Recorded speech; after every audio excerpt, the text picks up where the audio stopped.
Hi guys, and welcome to the tutorial where we will explain how you can use Wells Fargo digital wallets.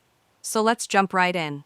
To get started, first open your favorite web browser and type Wells Fargo digital wallet into the search bar. You'll see several results, but go ahead and click on the first one that links to the official Wells Fargo website. Once you're on the digital wallet page, you'll find information about various supported platforms such as Apple Pay, Google Pay, Samsung Pay, and PayPal. Choose the digital wallet that works best for your device. After selecting your preferred option, your phone might prompt you to confirm your identity using a PIN, fingerprint, face recognition, or another security method. Once that's done, your Wells Fargo card will be successfully added to your wallet, and you'll be ready to make tap-and-go purchases wherever contactless payments are accepted.